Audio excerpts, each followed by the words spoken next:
Alright guys, I got something here today, and what looks like this unassuming Amazon Prime shipping box actually contains much more than just that. It is my childhood. I talked, last time I made a video about Warhammer, I talked about how I got into the hobby and started collecting them back in middle school. I think it was late middle school, somewhere around there. Well, in this box, we got what I had. I have an idea of what was sent to me. This was sent literally by my parents. I've removed all of the locational information here, and it's I just told them, you know, like, whatever you can find, send it over to me. I have a vague idea of what I used to collect, but I don't know everything that's in here. So I wanted to share that experience with everybody and just go through, take a trip down memory lane and see what exactly I was up to back when I was, like, you know, 10 years old or whatever. So without further ado, let's get into it. Okay, right away, we got this box, and this box is going over here for now. We're gonna come back to that. That is the coup de grace, as it were, but we have a lot of other goodies in the store, probably in various states of disrepair, but let's get everything kind of unpacked here. I missed one. All right, we have a lot of bags here. We got an empty bag too. You know, it happens. Nobody's perfect, am I right? Let's get started.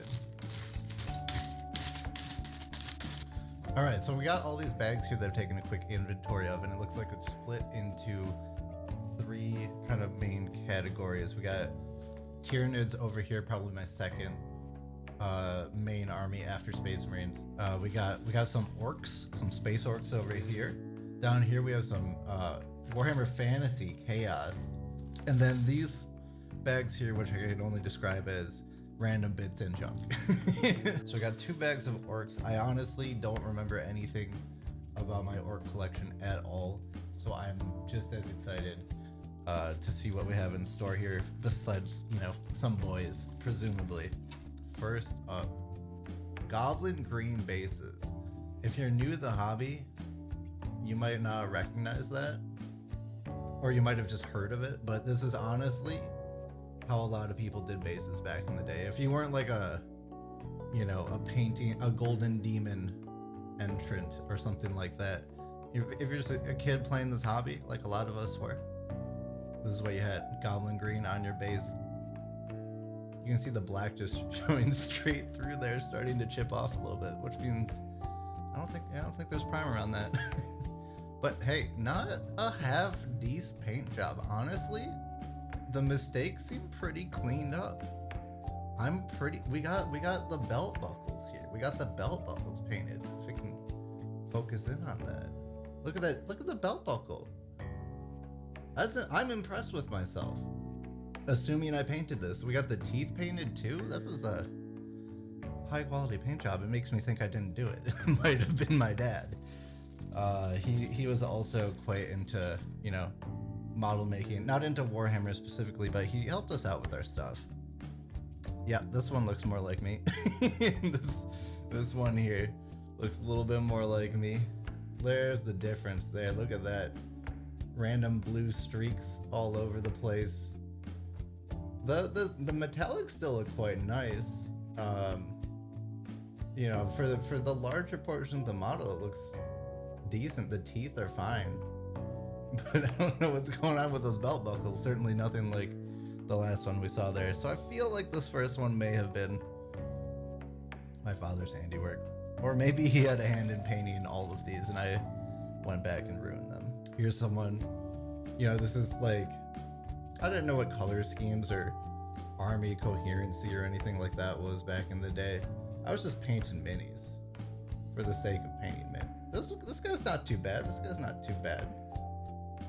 Like, obviously not the same color scheme as the rest, aside from, like, you know, the orc flesh tone and whatnot.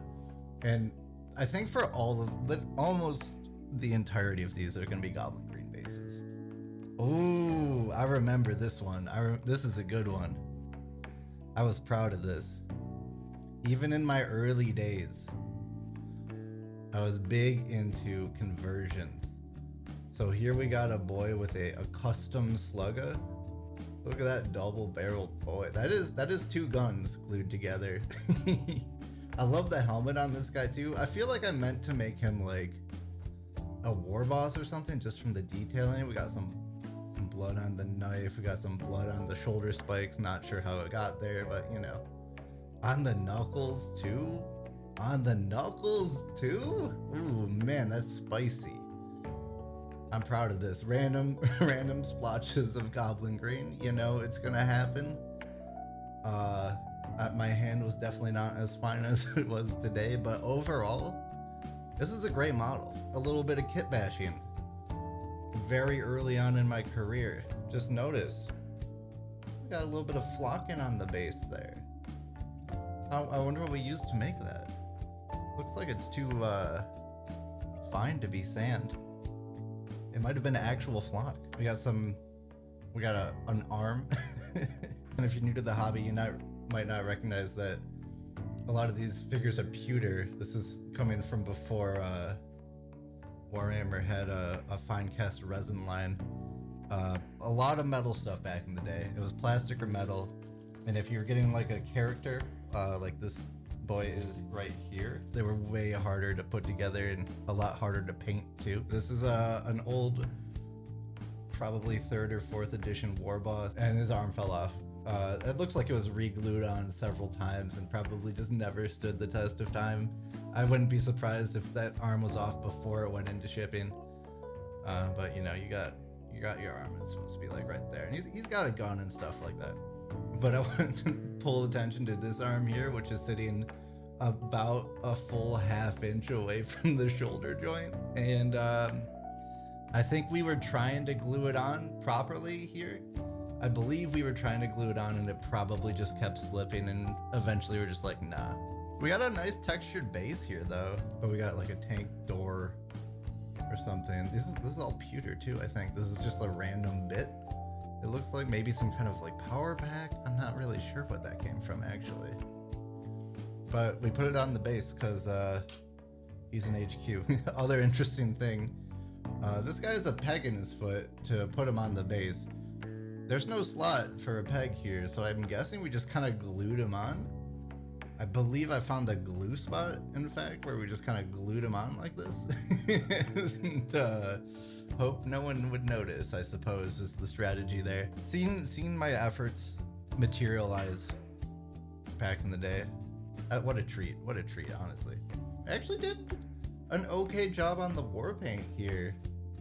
He's got some war paint, and hey, that doesn't look too bad.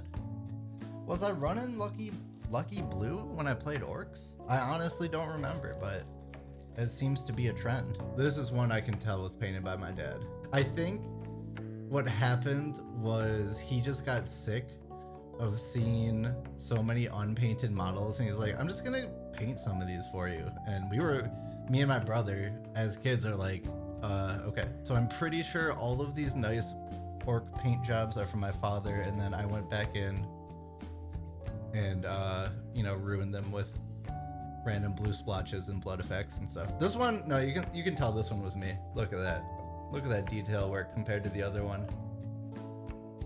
The work of a fine artist in training. My dad did a real bang up job on these boys. This guy doesn't have a gun. Yep, found it. There you go, buddy. Now you're armed and dangerous. A little bit. This is definitely one that was painted by me. Look at the care taken around the edges of the base here. I feel like I did that on purpose to try and add texture, but it just looks really messy instead. Grass does not, in fact, bunch up around boots the way mud or something else does.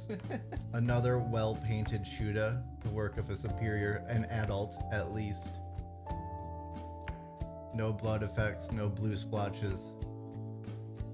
Obviously, a studied and practiced hand.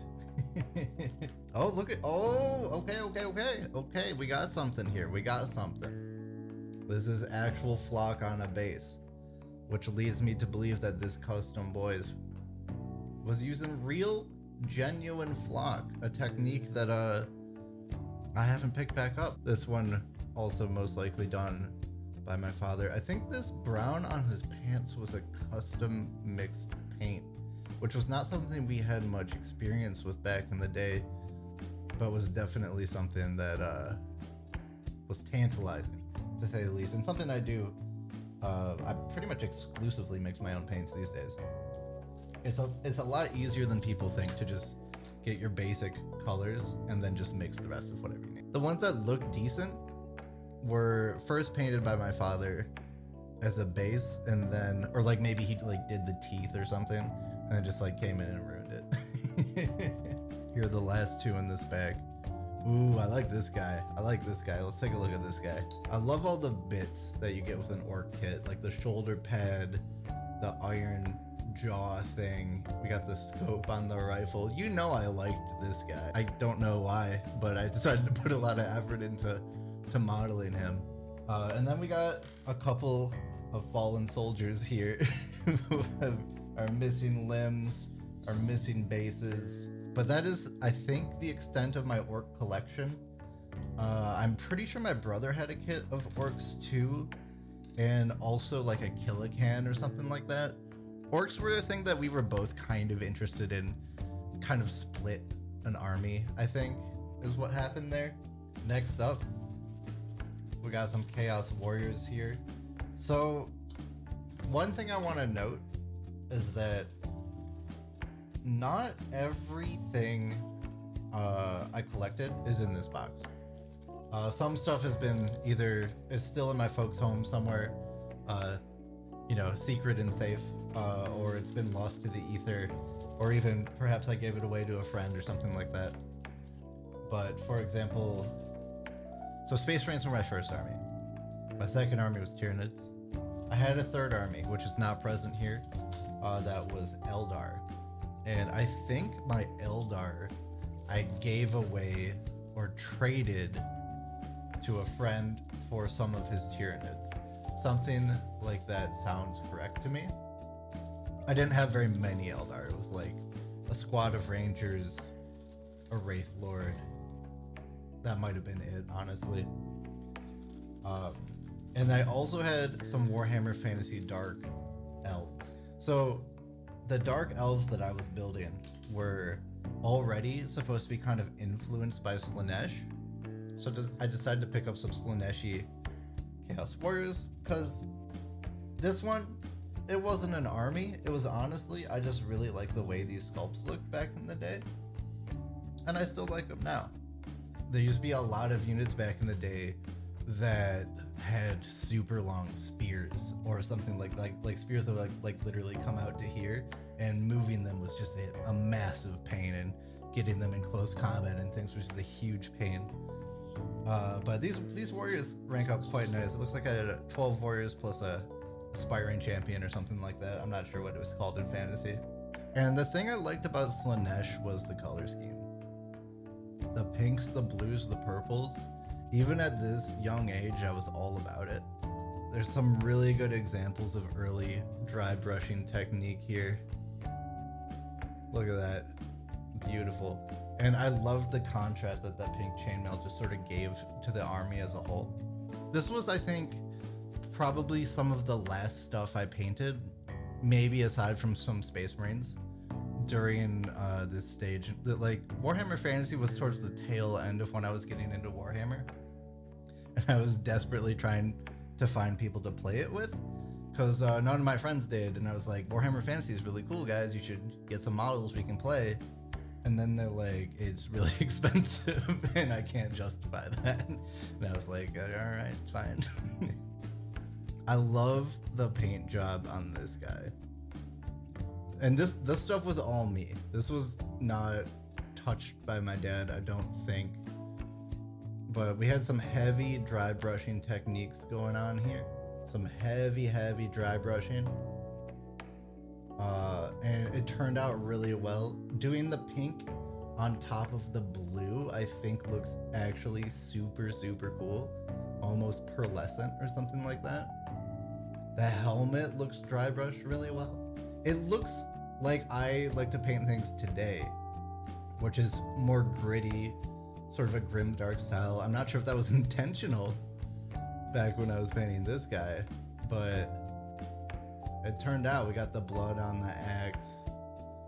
Really nice dry brushing on that cape actually. It's simple, but like, I'm honestly impressed for my age. I'm impressed with what I was able to pull off with this guy. This leader model here, oh man, that's so cool. That's so cool to see that I wasn't totally hopeless even back in the day. Check out the base. We got that Easter basket grass base. I'm not gonna justify it myself. And then this little gaunt right here, modified with, I think, legit Play-Doh. They are kind of my pride and joy. They're the thing I remember most about the hobby, and I don't even know if they're any good or not. So let's take a look. This guy, back in the day, was one of the baddest dudes you could get for the Space Marines army.